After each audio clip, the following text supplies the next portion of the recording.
Alien astronomers might be looking in our direction from distant planets. What would they see? We've been searching the heavens for some time now. But despite decades of listening for telltale radio signals and hunting for signs that other worlds might be even vaguely habitable, it's been slim pickings so far. While astronomers have identified a few possible candidates for where life might conceivably exist elsewhere in the universe, along with the odd mysterious signal, there is yet to be any concrete evidence of alien life out there. But what if there was? And what if they were looking back, trying to find us? Would they know there is life on Earth? That's a question scientists have had to grapple with in recent years, as we continue to inadvertently broadcast our presence out into the galaxy. Hold the mirror up to yourself in space, and what would they see of us? Says Jacqueline Faherty, an astrophysicist at the American Museum of Natural History in the US. We're looking. That means other worlds might be looking too. To date, we have found more than 5,500 planets orbiting other stars in our galaxy, called exoplanets. But such observations are in their infancy. Trillions of worlds are likely scattered throughout the Milky Way. Upon some of these worlds we have started to hunt both for the chemical signatures in their atmospheres that might indicate biological activity and even technosignatures that might be emitted by intelligent life forms, radio signals either purposefully or accidentally sent in our direction. Earth has been unabashedly broadcasting its own presence into the galaxy for about a century now.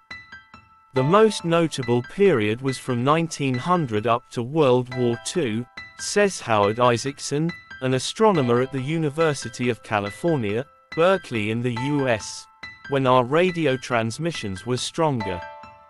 They needed to be more powerful because the radios that people listened to didn't have as sensitive receivers, he says.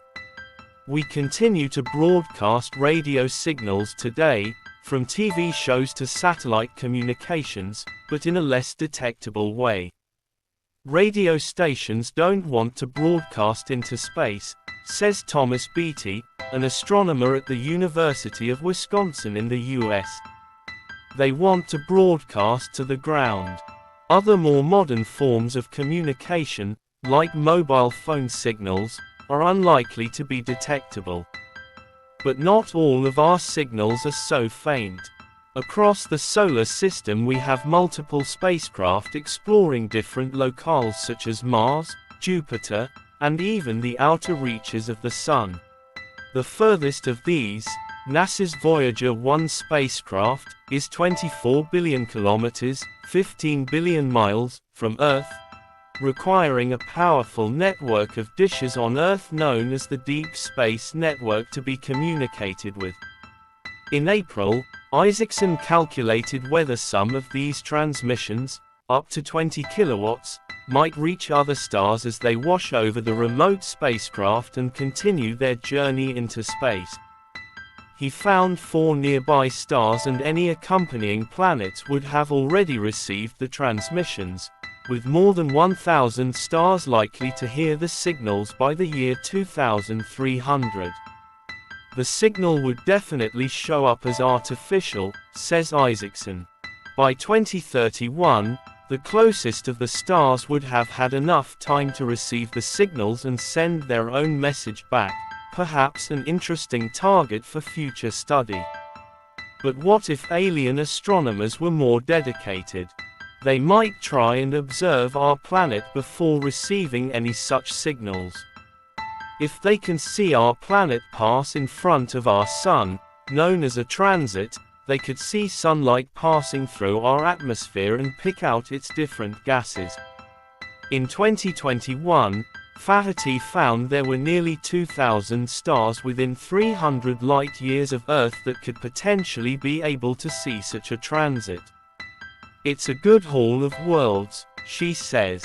Even if alien astronomers had a smaller telescope that could only see the faint dot of our planet, they might still be able to work out it is inhabited.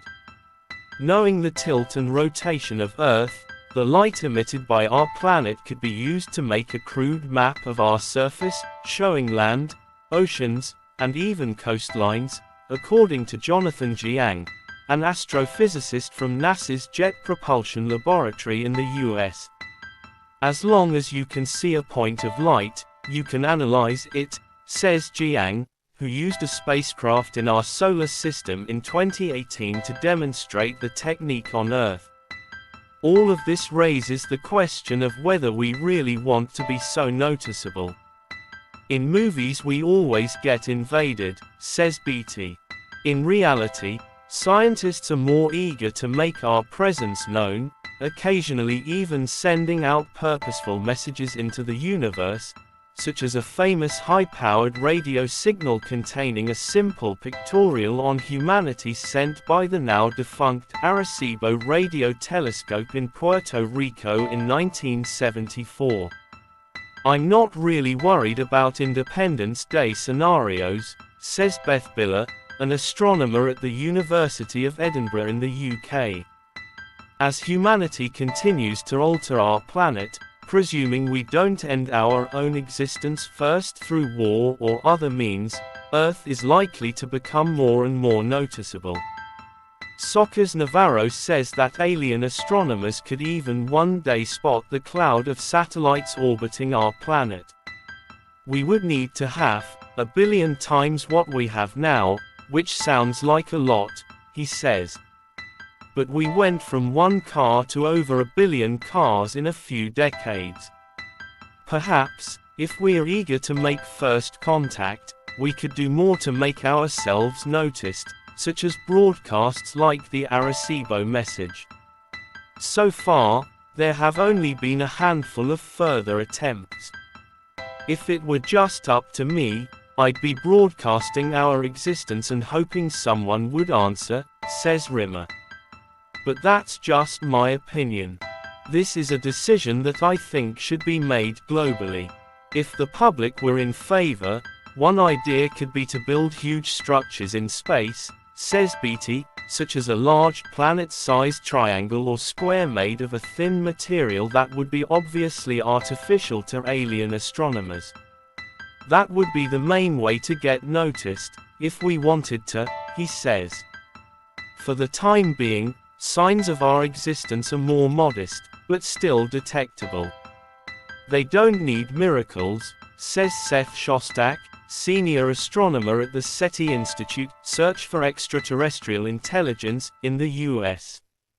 They just need the technology we have, but on a larger scale.